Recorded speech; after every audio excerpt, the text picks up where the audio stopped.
then you reverse it. Hi, I'm Jason Russell, and welcome to the Duke City Chronicles here on Fable 42, where we build community through friendship, gaming, and chaos. You're watching the Duke City Chronicles, a Monster of the Week game set in my hometown of Albuquerque, New Mexico. You can watch us live here on the Fable 42 Twitch channel on Friday nights at 6 p.m. Eastern or 4 p.m. Pacific, and there are no other time zones. Love you, buddy. Hey, we're going to open up our giveaway. Go ahead and put ! critical in the chat for your chance to win a set of dice from Critical Dice here at the end of our stream. If you haven't already liked our little network here, go ahead and do that. And if you have a free subscription from Amazon Prime, because of course you do, we'd love it if you would spend it here. I think that's it for as far as announcements goes. Let's go ahead and do our introductions. Bridget, let's start with you. Oh, starting with me. Hi guys, I'm Bridget. You can find me on Instagram and TikTok at string_theories_. And I will be playing Suki Buchanan. She is a Southern, heavily tattooed art professor at the University of New Mexico. And she talks to the dead for a living. And her playbook is The Spooky. She's nice. Spooky girl. Spooky grandma. And Anne. Hi, I'm Anne. It's 80 degrees here in Emeryville where I'm at, and I'm just rocking the glowy look today. The glow, healthy glow. Can you please not dox yourself? They won't find me. But you can find me actually on Dusty Wings Illustration on Instagram. Otherwise, MC Dusty is my Twitch channel. You can find me there. And you can also find me at Fabled 42 on Tuesday nights for some spooky stuff. Woohoo. And yeah, I play Fiona. She is a demon lady, and she's a spell slinger playbook. Awesome. And GW. Oh, hello there. Am I muted? Okay, I'm Nope. not. Cool. I started talking and like the muted thing came up like, oh, great. Hey, I'm GW. You can find me here every Fridays at the same paranormal time. And paranoid. Yes, Yeah, all the time. With you, always. You can find me on IG and Twitter under GW005, 2V's, 2 zeros. I am the team's angsty, edgy angel boy. Hello. Yes. And I also, was one other thing. As some of you may know, I took a trip to Albuquerque. I just teleported over there and I had me a good time with our keeper here. And I brought some things back for my awesome friends here. I brought some back for Suki and Fiona. And so go ahead and open those up. And while they're doing that, I'll say too, we also usually have another member, Stacks, due to scheduling. He can't be for this part, but we've already recorded his part. So he is in this episode, but his character Gates is missing right now. So it's really appropriate that they're kind of split in half. So you will see him later on. But girls, what'd you get? Let's see. You're saying it before me. Aww. No. Oh, little owl friend. Oh, it's a snake. It's a snake. so the reason, Bridget, why I got you the owl is because I see you as the ever vigilant, always seeing everything before it happens. Very wise, very, very wise. And kind of like, a protector of us, So it's just like, she's the owl. She protects. You're gonna make me cry, my man. I love you. And little known fact, she can also turn her head 360 degrees, just like an owl. I can. I did it right before the filming started. And then for Anne, for Fiona, I got Besides you. the obvious. I got you the snake because one, you love snakes. You are the queen of snakes and reptiles. And two, one of the first I own 3. One of the first times we ever really got to know Fiona, we saw her throw a flaming snake at a baddie. It was pretty awesome. And since you have a full other demon inside of you. Some people may know the snake as being stealthy and always watching and ready to strike at any moment. And I was just like, this is so Anne and It Fiona. is. Another reason why I like snakes is because they symbolize in a lot of religions rebirth and change, which is why I love that. Mhm. Thank you so Very much. nice. I love Thank it. you so much. This is adorable. Well, like, wow. It's Thanks, cute. brother. And if But you I come love to Albuquerque, GW buy you a gift too. And to finish You out our set a intro, precedent, man. Now yeah, every single time. every time. And if you ever do come to visit in Albuquerque, make sure you look me up. I'm Jason Russell. You can find me on Instagram and TikTok. Heaven help us, at Critical Dice. I'm totally off my game now. All right. I think that's it for all the intros and things, right? I think we're ready to do the spooky thing, guys. Awesome. Spooky. So with that, let's get into our intro as we start our new hunt called The Plan. Oh God, what? It's an amazing place. Most people have no idea where it is, but we're okay with that. We've got mountains, rivers, deserts, and over 300 days of sunshine, and some of the most diverse and wonderful people you'll ever meet. It's a great place to live, and I definitely encourage you to try it. But we also have our dark side, our own ghosts, secrets, and legends. Most of them are true. For thousands of years, people have been living here and dying here. This is Albuquerque, but it goes by many names. The 505, the Burke, my favorite is the Duke City. These are the Duke City Chronicles.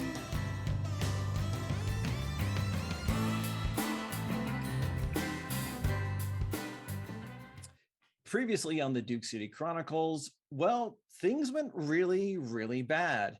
The team finished up a lighthearted adventure that had no monsters in it, our Scooby-Doo episode. They head back to the base at the rail yards just in time to see it explode, knocking everyone to the ground and seeing the Shade leave the scene of the crime. Suki goes to look for Chet using old coal miner tricks to try to find him. And Fiona and Q attack the Shade, realizing that he is in fact Zach from the Obsidian Order team that broke bad way back in episode 5, turned evil, is supposedly in prison, but apparently has gotten out and been working with Maxwell this whole time. He retrieves the Obsidian blade from the hand of Q, almost is burned alive by Fiona and then strangled, but he manages to deal with the party pretty quickly, leaving Fiona at, I believe, 6 out of 7 harm and Q at 6 out of 7 harm. And when Gates tries to make a last-ditch play to get the sword away from him by going intangible, the Shade jumps into a shadow at the same moment. The Shade shows back up, but Gates is nowhere to be seen. And we're going to pick up mere moments after that. Suki, you have just discovered the location of Chet. He looks bad. He's cut up. One eye is completely closed. You can see he probably has a few broken bones and he is unconscious. You only found his location due to the ringing phone. Fiona and Q, you guys are both either on the ground or close to it, losing a lot of blood, especially you, Q. And you guys can hear the sound of the fire department and ambulances only a few blocks away coming to assist. Suki, what would you like to do? Is Chet pull out of Bull, or is he like underneath? I think he is. You could probably take a minute or two and get him out of there, no problem. Okay. I'll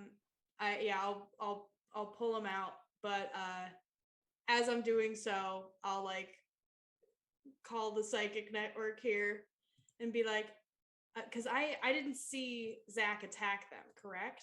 I think you knew what was going on, but because I remember you prioritized helping Chet because you knew a battle was going on. but I don't Yeah. think you know how bad they are. All right, great. Well, I'll check in with them. And be like, hey y'all, I got Chet. How y'all doing? Well, Fiona's going to be kind of a little unresponsive. Yeah. If there is radio silence, then I am already running. I want to make sure like Chet's far enough away from the disaster scene that someone will find him. Yeah, But yeah. if he's out in the open, I think you've made him like visible, so like when help comes, they won't have a hard time finding him. okay.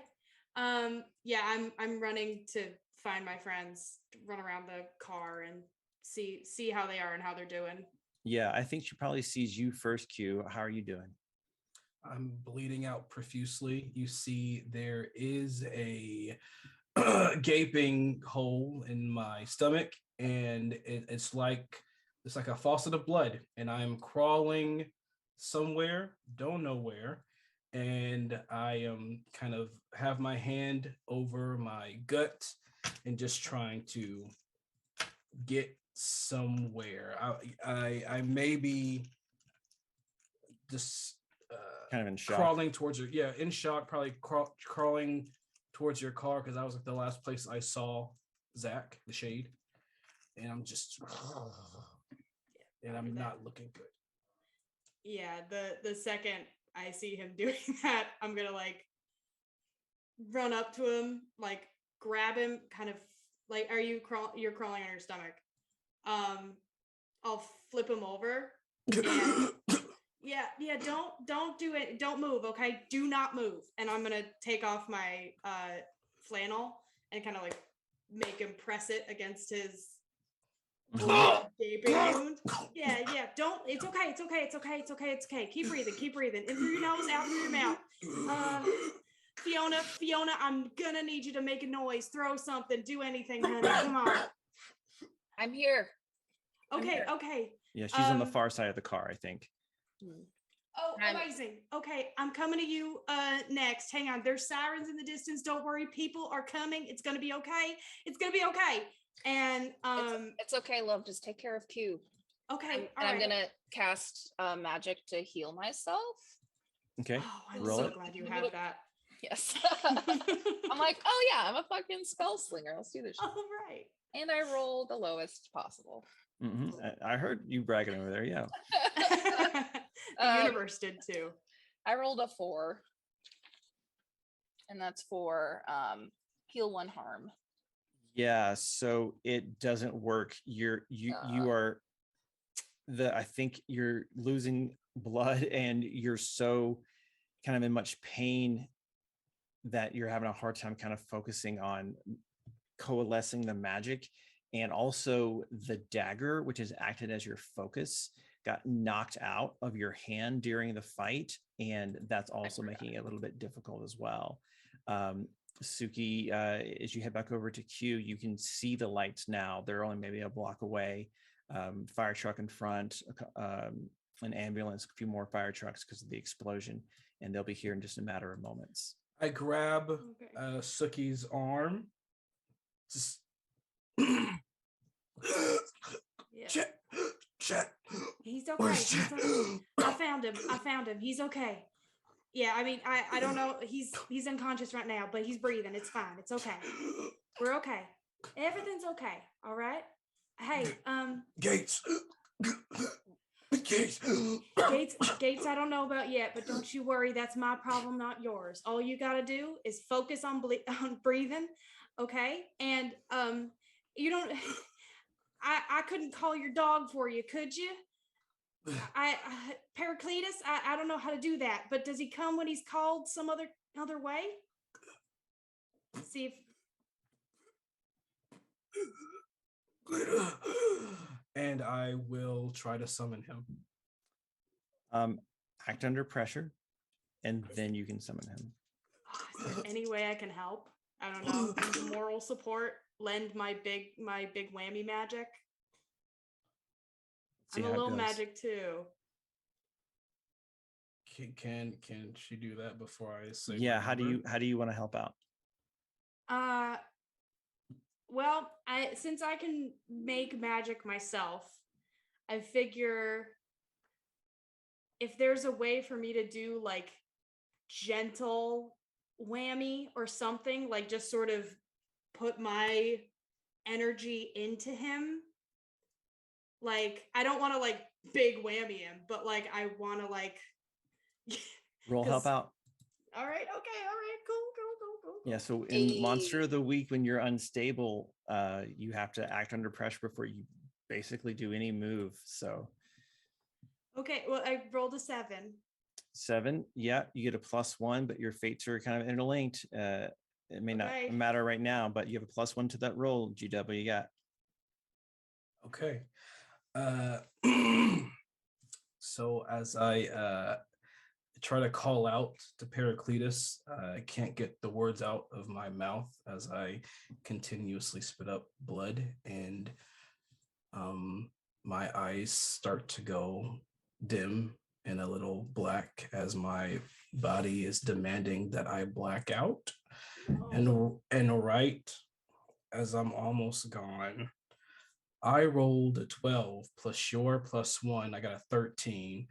Pericletus shoots out of my chest. It's like it's like my vision comes back. Okay. Yeah. Okay. And he like bounds out and like turns like kind of like happy. And like his face like stops and like he just like bounds on top of you. He has no weight, G-Dub. And he just starts licking your face, and you can gain 2 points of healing. Yeah. You still gotta go to the hospital like now. Because you can be healed and still be unstable. And I think Suki, about that time, as the last flickers of golden light are dissipating around Q's body, you feel a gloved hand on your shoulder as the paramedics are just like, "Are you guys okay? Is he hurt? Here, ma'am, step back, step back." Decidedly not okay. Please do this. Yeah, hang on, 2 guys here's- start working immediately on Q, and you stand up and you can see there's firefighters already like hooking up to a hydrant, getting ready to take out some of the flames. And there's a couple of paramedics that are kind of looking after Fiona, and there's a couple others that are like looking through the debris. There's one more guy over here. I'll show you. Yeah, show us. And His like, name's Chet. He was inside when it went up. I think I don't know how he's doing. I can't wake him up. The woman of the pair like crouches down and looks at the guy she's with, her partner, and like just kind of shakes her head. And he's like, they start doing compressions. The other one is putting an IV into his between his fingers, and they call out, and 2 other guys bring a stretcher over, and they are moving him very, very quickly to the ambulance. And they're not leaving yet. They seem to be trying to get him stable before they try to risk moving him much more. I would say this, from the triage from the EMTs, Fiona, heal 2, Q, heal 2, and you both are stable. Suki? Yes, ma'am. I'll run over to her. So Oh. it might look a little suspicious, but nah, it's all right. You're losing a lot of blood. You're not thinking straight. Yeah. My dagger, do you see it anywhere? Can you? I will. Oh, don't touch me there. I will find. Somehow I knew you'd be combative to the EMTs. I don't know why. I just knew that you'd be like trying to get up and walk around. They're like, "Ma'am, get it back down." You're like, "Get away from me." Don't you know who I am in this timeline? No. Yeah, no, I'll take a look for you for sure. Absolutely. And Yeah. I'm gonna, Give me a act under pressure roll. Okay, that's not bad. And that is an 8. An 8. Yeah. You were able to, under the car, you kind of peek, and the dagger sitting there next to this little this like rock or something, and you kind of put your hand way down there and grab it, and both things come out with you in your hand as you kind of grab indiscriminately. And one is her dagger that you first saw back in 1945 during that first ritual, and in your other hand there is a grenade, one of Riley's old grenades, pen still in it, but it is among the rubble, and now you're standing in this disaster zone with EMTs and firefighters holding a dagger and a grenade. I'm gonna put both of those behind my back Mhm. and just sort of pop the trunk of the Mustang and just kind of put them both in there and close the door real quick and just like give Fiona the thumbs up, like, I got you, girl. Yeah. So Fiona, what are you at harm wise? Are you at 4 now? Yeah, I'm at 4. And GW, you're at what, 2? Yes. Okay, and Yes. you're both stable. Okay, good. You guys have a few moments while they're still kind of working on Chet before they it seems like they've stopped doing compressions. They've got him up to a little mobile heart monitor, and you can see like there's a little boop, boop, boop, boop, and they're trying to get him secured and getting an IV and putting some splints and some kind of immobilization things on various parts of his body. So he's pretty banged up. You guys have a few moments here to yourselves if you want to do anything, talk or look around in the aftermath while no one's really paying attention to you three. Where's Gates? I don't know. I do not know. I lost sight of him. I don't know what happened. As Like, you what- as you say that, I'm looking around. Where wasn't he just in? I'm gonna look. Do I see anything? Like, how has the landscape changed? Since I got Read a bad situation, please. As plus sharp.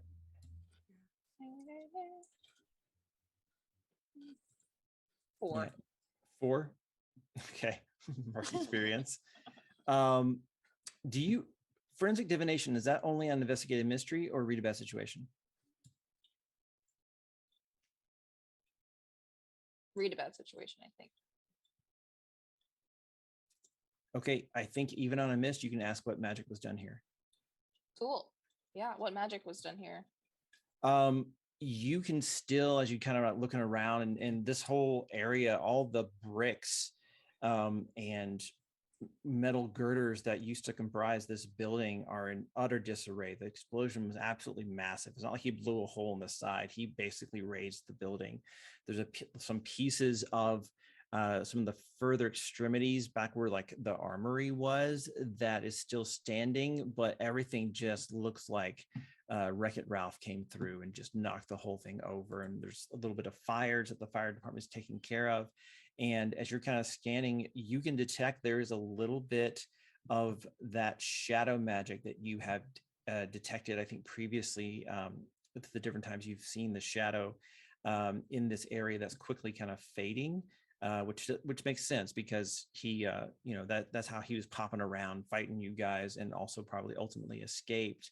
But there is something else. You're not sure if you know what to do, or even if you do know what to do, if you have the strength. But Fiona, there's another wave coming.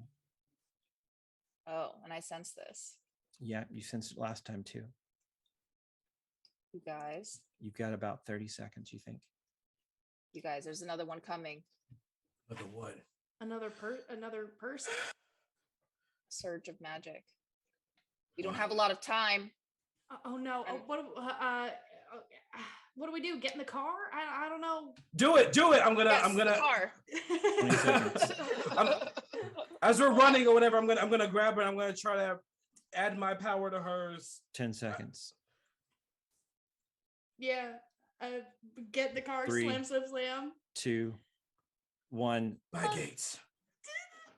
Are you putting up a shield or anything, Fiona? Yes, I'm gonna pull up my bubble shield All right. around use the whole magic. car. Yeah, use magic. Please roll something better. Oh, Gates thank is God. getting caught, and he gonna forget about us. Oh, Gates. 12. 12. Yeah, you get this polyhedral shaped like gemstone shield around the car. Last time it was like a dodecahedron, like a D12. This time it's more like a D10, like it's not as strong. And the car this time, because you aren't moving at speed in contradiction to its angle, but more it hits you perpendicular. And so the car just kind of rocks up on the left-hand side about 2-3 feet. and then rocks back down as you see it pass through all of you guys. And you see it quickly receding into the distance, and it is gone. And go ahead. As it like right after that happens, Suki would go, "Oh, by the way, there is a grenade in the trunk. I think it's fine. Great. I think it's fine." Fiona passes a little gas. I cough up a little blood. Yeah. Are you guys going to stay in the car, or are you just like, nope, we're out, or like you're going to get back out, or are you guys just like sitting there like, why not? How are the EMTs? Yeah, I'm looking around. Great question. No one else seems to have noticed it. If they did, as soon as the wave passes, it's like it never happened. And since you asked about the EMTs specifically, they seem less frantic.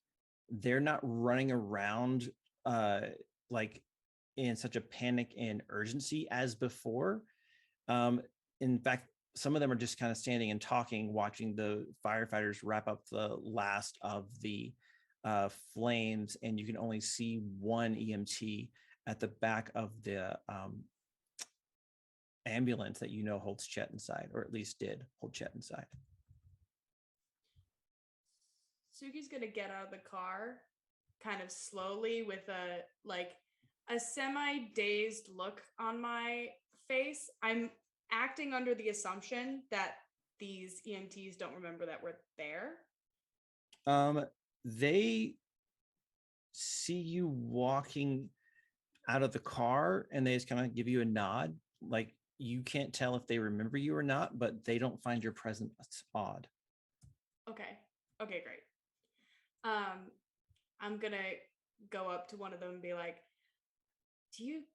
have you heard anything from the fire people? Do you know what happened here? Yeah, some kind of gas main, they think, that blew up, kind of destroyed the building. I think your friend's going to be okay, though. He seemed to be the only one in the building, and he's not too banged up. We're about to take him out if actually you want to go talk to him. I do. I absolutely do. I was worried about him. I knew he was in there. Yeah. Go ahead. Yeah. You get maybe a minute, I guess. Yeah. Yeah. And you walk over to the back of the ambulance as the lady who was working on him before is kind of just like wrapping up some paperwork, sees you and nods, say, "Just a minute, okay?" And she walks to the front of the ambulance and kind of gets in and finishes up her paperwork to give you space. And Chet is still there on a gurney. He looks pretty beat up, but nowhere near as bad as it was before. His eye isn't closed up. He looks like he has a sling on one arm. He looks like he's been in a bad fight. He's laying there kind of conscious, like, "Hey, Miss Suki, how's it going?" "Oh, Chet, baby, hi." And I'll sort of like climb in and sit down next to him, like, how no, you doing, not that hand. Not that hand. That hand has a broken finger. Oh, sorry. Okay. Yeah, no, it's okay. It's okay. I'm just not gonna touch you. Yeah, no, human contact's really nice. I mean, it's good, but maybe not right now. Like, a lot of things hurt. Yeah, no, that's a fair point. That's a fair assessment. You know what happened, baby? Yeah, I was insane. I was in the workshop, and I was just doing my thing, and I heard someone behind me, and it was Avi. He'd come over from the TV, and at first I thought he wanted to talk or something, and he gave me a bear hug, and at first it was kind of nice. I tried to like hug him back, but I couldn't move and I couldn't get out. And I was trying to like starting to freak out a little bit. And then he hunkered down and the whole building exploded. And I think he saved my life, Masuki. Oh my God. Is he okay? Did he make it out? I didn't even see, but I will check. I will check on that for sure. All right. Well, I'm just gonna like lay down for a long time, but okay, yeah, no, you do that in through your nose, out through your mouth. Mm-hmm. He didn't say anything when he did the bear hug. I don't think so. He might have. That's all I remember really. But oh, that's okay. You had a hard day, honey. You lay back and you don't move. Okay, we'll come see you in the hospital and everything. All right, we'll let them know. Okay. All right. Thank you.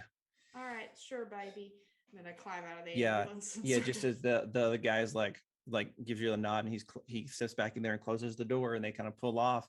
And about that same time, the rest of the first responders are finishing up.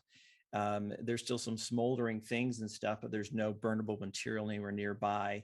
Most of it's been doused, and everyone's kind of wrapping up. And one of the EMTs is kind of like, double checked with you guys, hey, are you guys good? Everyone, do you guys need a ride to the hospital? Oh no, we got it. I'll take him in the Stang. Okay. All right. You guys are pretty lucky. You just Very lucky. Yeah, just be careful. They haven't really cleared the area for other possible like gas pockets and stuff. Got you. Thank you so much for all your help. You really, you're lifesavers. Yes, ma'am. I think I'm gonna head over to a nearby fireman, if I could. Yeah, they're wrapping hoses. Yeah. Hi. This is gonna Yes, be ma'am. a bit of a weird question. But We don't do the calendar anymore, if that's what you're asking. Like sometimes people ask that. That's no, not. Oh, but I have sorry. to say that is a shame for the fine people of Albuquerque are missing out. He leans over, is like, you haven't seen some of the particularly guys at the station. Yeah, that's a fair point. Well, listen here, Mr. February. Did you happen to find? He blushes a little. This is a weird question. You didn't happen to find a robot in the rubble? He was no, like big, like he's about my size. Our friend Chet, he's a wonder with mechanical things, and he made this like lovely little robot guy. Answers to the name of Avi, and we were hoping that it would cheer him up if he survived. No, we didn't see any art projects or anything. I mean, everything's pretty well destroyed. That's a shame. I would say take a look, but I don't really feel good about even going, through the rubble and stuff, looking for possessions still tomorrow. We can make sure there's no more gas leak or anything. We don't smell anything. It should be okay, but just, due diligence. You have been checked out by the EMTs, right? You're good? He's like kind of trying to get you to follow his eyes, make your eyes follow him a little bit. Yeah, I'm fine. I'm totally fine. Okay. Yeah. Suki barely clinging on as she watched her friends almost bleed to death. She's fine. I'm fine. All right. Yeah, good luck so with much your for your help. sculpture robot thing. Yeah, absolutely. Hopefully we'll make it. Yeah. All right. And with that, the last of the first responders leave, and you guys have the site to yourselves. Okay. Are you guys still in the car? I've gotten out of the car. I'm gonna watch the fire trucks drive off. Interested in the new truck design, huh? I'm probably gonna try to look through the rubble, actually. Yeah. Okay. Look for any clues. My thoughts myself. exactly. Yeah. Is that so you're looking through the rubble too? Yeah. Okay. Q. Q is in the back seat of the car holding a stomach, and he's like really kind of like slouching down, and you could just see his eyes are just burning. He is pissed, and he's like in deep thought. Okay. As you girls are going through the rubble, kind of looking, Suki, I think you're able to kind of point Fiona in the area where you found Chet as a likely place to start. As you guys start looking around, I think Fiona, you probably would notice this first, but there's some movement behind one of the boulders, larger pieces of rubble there in the aftermath, but you can't see what it is clearly, but you're sure something was moving back there and kind of in the area where you guys want to be, but you're not sure what it is. Hey, did you see that? Right over there? I did not, but it moved just a second ago. And I'm gonna walk over. Yeah, I'm gonna draw my Bowie knife first. Mm-hmm. You come around the corner, and there's two homunculuses, those little clay dudes from the hospital, like digging through the thing.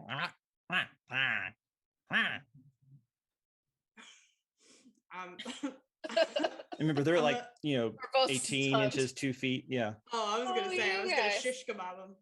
You could, yeah. And sorry, the homunculuses are like Zach's thing, right?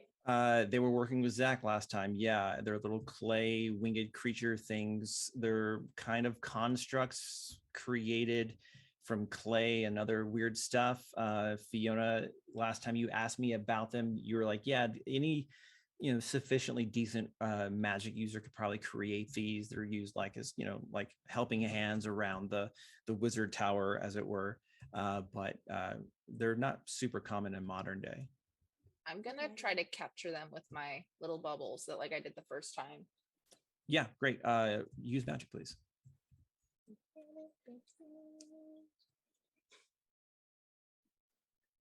10. 10, great. Yeah, you're trying to like one bubble around one homunculi.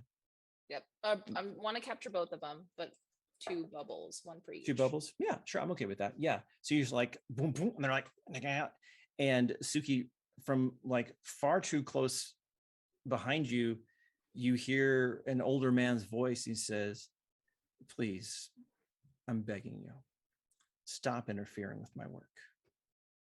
And you turn and you can see that there's this man, Caucasian, salt and pepper hair, going mostly gray, about your age, maybe a few years younger, slight build, jeans, cowboy boots, button up white shirt, and just a kind of a casual blazer, standing right there. Says, "I would ask you ladies to let my servants go." Maxwell, Why? I presume. Joseph Maxwell, at your service. And with that, let's go ahead and skip back over to Gates. Gates, previously you tried to stop the shade, who we know now is Zach. And just as you try to grab the sword and phase away, he bamped into whatever he does to teleport and went with you into that teleport, and then reappeared moments later, but without you. So let's jump over and see what's going on with you. I think when you kind of tackled him, trying to grab the sword, he pushed you away and disappeared, and you find yourself, Gates, in this, honestly, it looks like almost like a dark room. And as your eyes adjust, you're in a world full of black smoke and gray muted tones of the world around you. And it's not exactly like you're still at the rail yards. You're through like the mists and the shifting. Sometimes they'll clear a little bit and you can see little gaps and almost like vignettes of different parts around town. You can see the hospital, you can see the military base, you can see a bit of what looks like the Sandia Peak, and you're still here, like kind of standing on nothing in this swirling area around here. And this is the scenario you find yourself in. What would you like to do?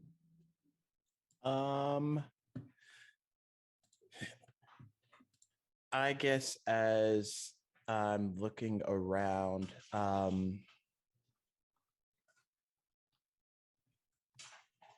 does any of it seem familiar aside from just like the landmarks?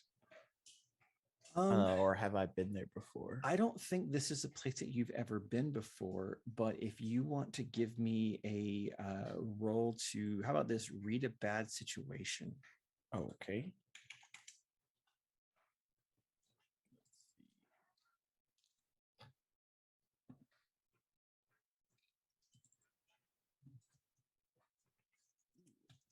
Sure.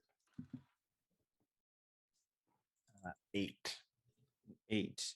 Okay. With an 8 under read bad situation, you get to hold 1. Your questions, just to remind you, are best way in, best way out, dangers I haven't noticed, biggest threat, what's the most vulnerable to me, or how do I protect the victims? and I might be able to reveal some more information based on the kind of question you ask and what you're intending by it, since these questions are contextual. Okay.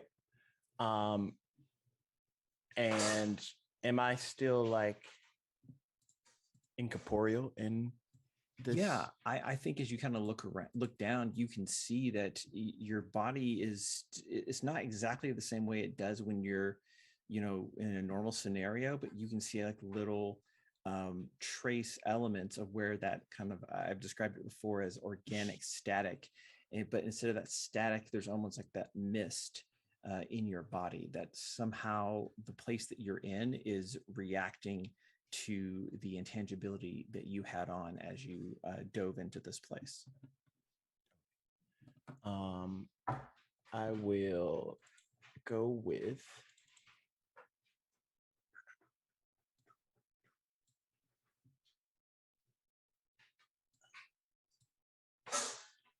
I feel that since Gates is intangible, he probably would go with like what is he missing or what dangers?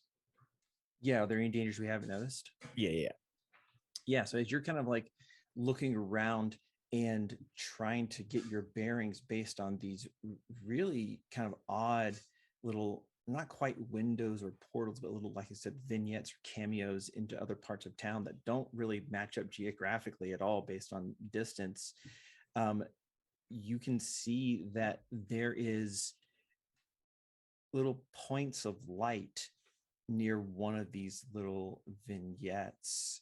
And as you kind of stare at it, you can see that those two little lights, almost like car headlights dimly through fog, get closer and clearer. And you realize that they're the eyes of a creature on all fours that appears to be more or less comprised completely of this black swirling smoke, almost like a coyote or a dog.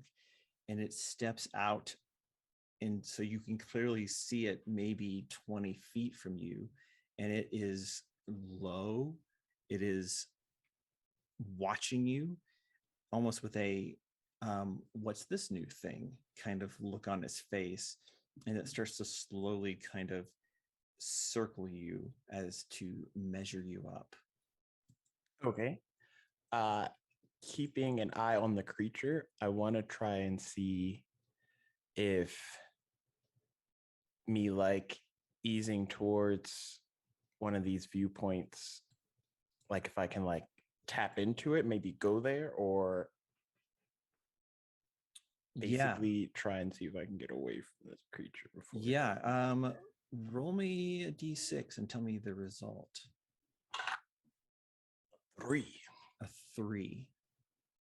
Yeah. Okay. So yeah, you kind of are slowly backing away to the one that's closest to behind you. I think would be the most logical. And you can see it's a view of south of town, kind of by the military base. And are you trying to just like, so you can't just like push through it and go through? Yeah. Yeah. So you kind of do that and you push, and everything rushes past you, like all the smoke in that indiscriminate part. And now where you're standing, you haven't moved. Everything else has, the world has turned and left you here, kind of thing. Now you look like you're standing somewhere near the airport / military base at Kirkland. And it's everything's still that swirling smoke and that mist and things. You can see other little vignettes, but now the immediate environment around you is this kind of muted gray version of that area. And as you look around, you don't see anything at first. You don't even really see people walking around. And then suddenly those two eyes reappear out of that smoke, and then two other sets, as now this pack kind of walks forward. And it appears that what you did made them even more curious about you, but your surroundings do have more definition for sure. Okay. It's like you're homing in almost. I will.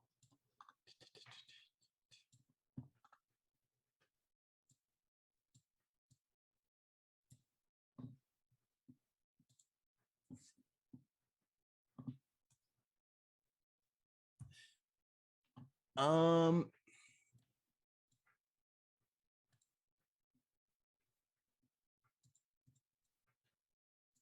I guess holding on to this intangible form, I'll try and maneuver through the base and see if they are like tracking me or Mm-hmm.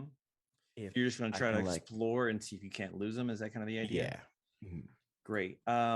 Let's do this. I'm going to call for 2 rolls here to kind of give you a little bit more context. One, why don't you investigate a mystery?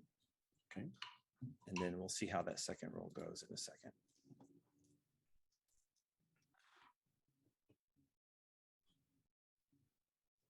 Uh, 9. A 9.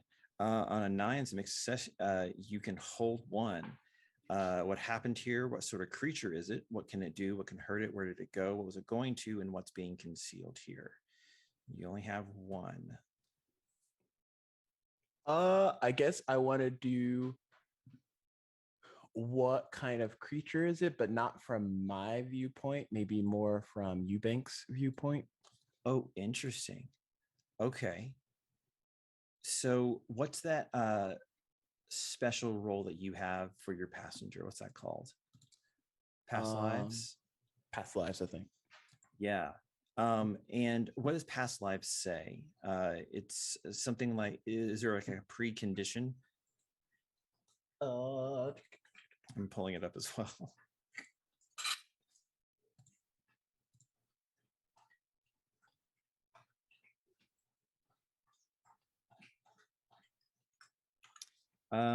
Yeah, when you channel your previous incarnation to discover something else.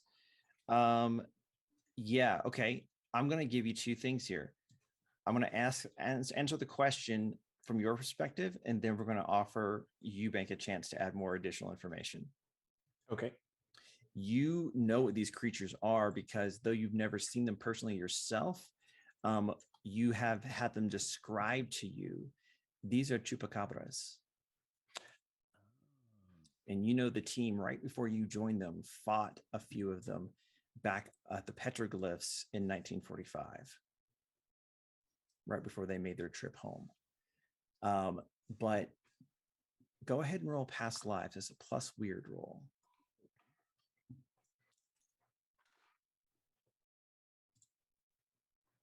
Uh, 8. 8. Okay. You can ask one of the questions on this list as well. And I might, since you've already kind of told me the context you're going here, I think maybe what did a past life discover about X? Important hidden secret they can show me a way to? Or what does the past life advise me to do now? I think those would be probably the most appropriate given the course of like inquiry you pursued. Yeah. Or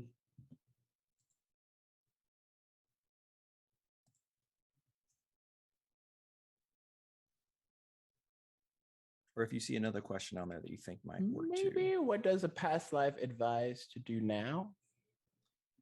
What does past life advise to do now?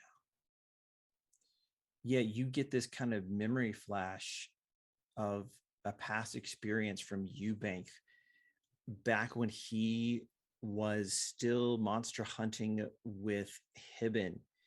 And he and you see that he is surrounded by several chupacabras, much the same way you are right now. And like almost you can feel like an overlay over what you're seeing now in his memory, and it looks very, very similar. And perhaps that's what's triggered this whole event. And you see Eubank get down on one knee, put his head down, and put a hand out. And you can feel a little tongue after a few moments licking Eubank's hand. As he looks up, this chupacabra is like licking his hand and seems to have broken the tension. And then the vision is over, and you find yourself now alone in a similar situation. Okay. Gates will take that and kind of like ease up on his retreat, I guess. Essentially, he'll like stop Your and then tactical retreat. Yeah. eyeing up the creatures. He'll kind of like hands extended, showing passiveness. Will go down on one knee and then like mimic out the arm reach without like making direct intimidating eye contact. Yeah, nice. It's avoiding eye contact. Yeah, you do that, and after a few moments, like probably a little longer than you're comfortable with, this shadow puppy, this chupacabra, the one that you first saw, you feel like ice cold pressure on your hand, and you look up, and the chupacabra is right there within striking distance with this little like shadowy tongue like licking you, and he's like flickering and shifting as he's been doing this whole time, because he's seems to be somehow made of the stuff that's around you. And it steps back, puts a head up, and it looks off like this, and the other two that are flanking it from behind also look off to the side, and they look back to you, and they start walking away in the direction that they were looking. Do you guys know where we're supposed to go? If they walk maybe 10, 15 feet away, Gates will like slowly get up and kind of do the I'm following, but not like. Yeah. The one in the lead, while still walking, kind of looks back to see you and looks back forward again and continues walking without his pace changing, almost as though he was looking back to make sure you were back there still. Okay, so I'll try and keep pace in tandem with them then. If okay, not. Yeah, and you're still, as you're walking now for the first time in this kind of like shadow realm that it is, you're actually seeing the scenery pass you as you walk. Before, nothing had ever changed, but now as you've kind of selected an environment, and it's still very, very, translucent and gray, but it is as though you're passing through it, but you're passing through it very, very quickly, as though that, for every foot you walk, 5 or 10 feet are going by. And so you're traveling. It's like being on one of those escalators in the airport, where you like just zooming past people. You're like, I am Superman in the Flash. And they lead you further outside of base, out into the desert, where it's just kind of open, and this area has been used over the years for a lot of different things, kind of research facilities that were too dangerous to have near populated areas, firing ranges, detonation, that kind of thing. And the Chupacabra comes to a stop. Its two flanking ones sit down, and the other one turns around to face you and gives like a low nod, as though to indicate that you've arrived.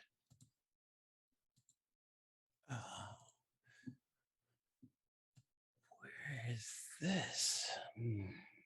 All right. I'll play along. And Gates will kind of like ease forward, and looking around, he'll see if there's any approachable entry point or like way forward. Yeah, you can see that there is a building out here. It's kind of still pretty much in the distance, but it's the only thing really of note nearby. It appears to be some kind of not like a windmill, but like a tower of some kind, made of like scaffolding entirely. You're not really sure what it is exactly. I don't think you've ever seen this before, but it's probably a good 100 feet, 200 feet away from this position. And the chupacabras are kind of watching you watch it.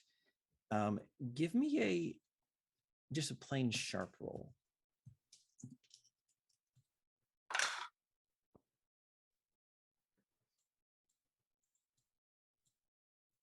9.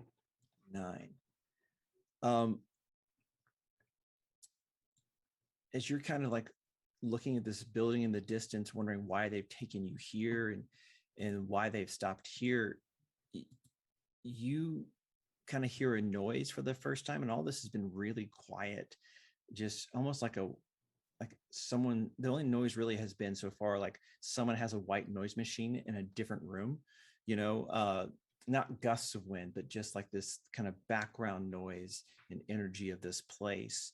But you kind of hear a high whine, but it's organic and it's pulsing. And that's when you realize that some of these chupacabras are making this noise. And it is really reminiscent of when a dog is afraid. And you don't think that these dogs like this place.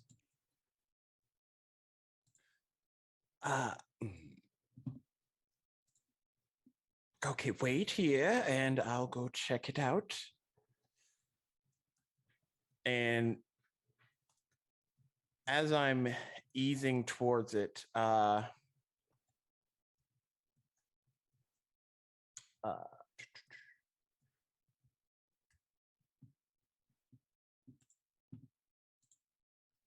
I guess Gates will take out his phone, and he's pretty sure, like the area he's in, he's probably not going to have good reception. But I like you said good reception, not any reception. Yeah, I mean, they usually try and give you enough to try and do stuff with it. But anyways, he'll go through it and kind of see if in any way, shape, he can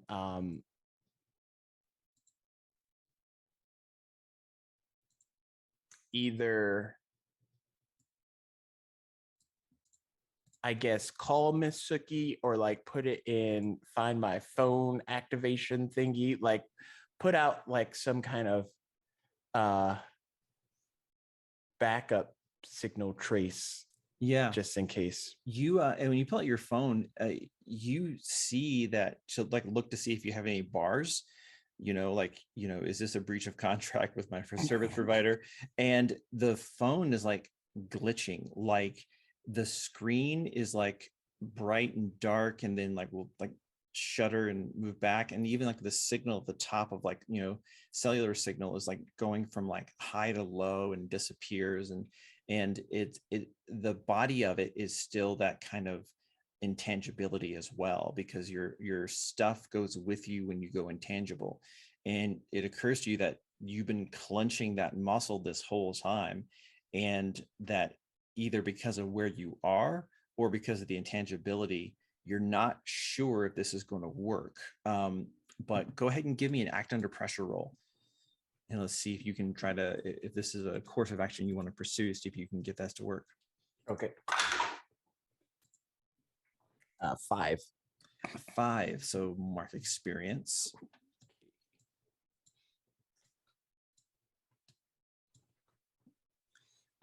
Yeah, it's you don't think that is going to work, because partially is just trying to like time the glitches so that it tracks your finger to like get to the right spot is like really hard to use the phone. So you're pretty sure it's not going to work while you're in this state and in this place. Okay. The other thing I want to try is what happens if I like set my phone down away from me? Does it vanish? Is it still incorporeal? There's only one way to find out. Oh gosh, I'm about to lose my phone, y'all. Okay, so you like right? ease down. Yeah, and like set it on the ground. I guess still instinctively, because I feel like the instinctive clutching of the incorporeal muscle is more of like a fight or flight sort of thing, where I feel like I need to keep it going. But yeah, I'll let go of the phone and then see what happens. You put it on the ground, and you watch as the shifting and the static and the glitching like kind of pulse, like, and it disappears. Okay, so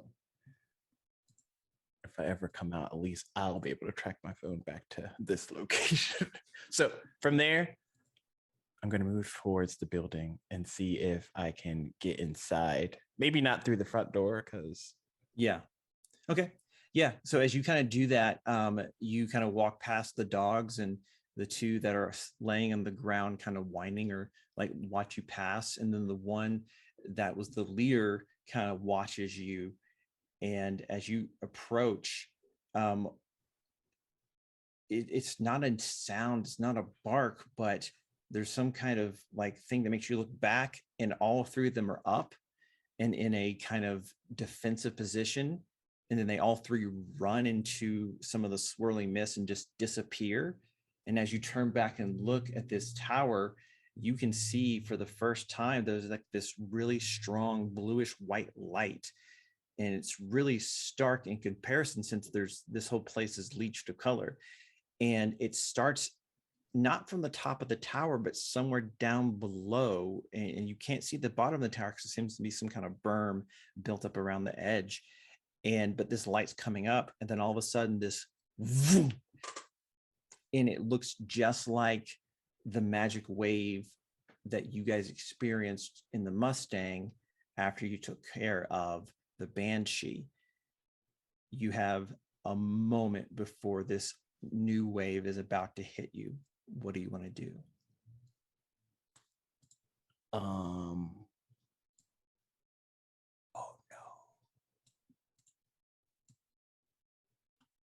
Is it like expanding outward to where it looks like it's even going in the ground, or is it just like pulsing forward to where it is just going to hit? You can't see what's happening in the ground, but it looks very much like an anime, like, nuke effect, where it's just like a ball that's expanding. And if it is going into the ground, you can only see the equator of this energy ball up to its north pole as the radius continues to expand, getting quicker and quicker. Okay. I will.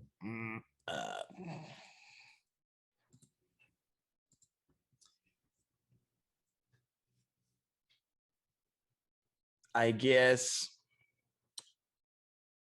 time it to where as soon as the energy like hits into me, I'm gonna try and drop my incorporealness and see if that'll counteract or anything. If I don't know. So we're just mixing unknown energies all over the place today. Like, nice. Okay. Yeah. Act under pressure. Okay. Plus cool.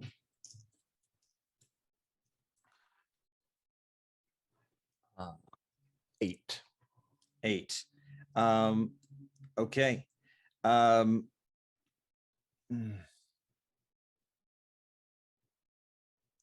Here's the options. You're not going to time it right. Do you want to drop it just before it hits or just after? We're talking like half a second on either side. So when do you want to drop it? A little too early or a little too late?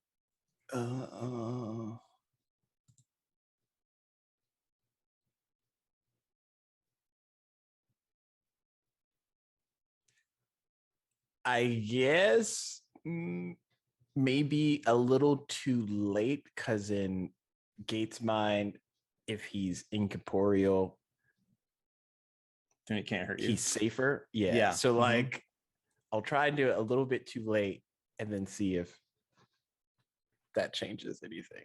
Great. Yeah. So the wave hits you, and just as it's going through your body, you realize like, oh no, and you drop, and only like maybe part of your arm is still like outside the wave. as you let go of your intangibility. And normally you would turn from this like kind of shifting organic static to a solid form, but instead you and you land in the desert in this real location, totally physical, as you, from an outside observer's perspective, looks like you just shadow stepped like the shade does, as this wave is going through your body. And as you come back into the prime material world, it catches your arm a little bit and like kind of flings you over. But as a result, as you kind of fall on the ground, you're facing the way that the ball is expanding, and you can see that it is going faster and faster, and it's covering most of Albuquerque and continuing on. But you can see a couple of changes with everything that it touches, that there are slight changes. You notice that off to your left-hand side, suddenly there's more planes landing and taking off. And the city looks just a little bit cleaner than it did before. And as you're watching this and kind of like on your knees in the sand, you can hear from behind you at this tower a low thrumming noise. And that's where we'll end it.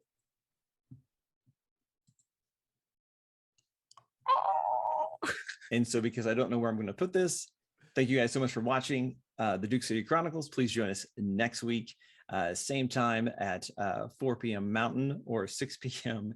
Eastern on Fridays. And we'll call the winner in our chat right now. So if you want, congratulations, please get with me in the Discord.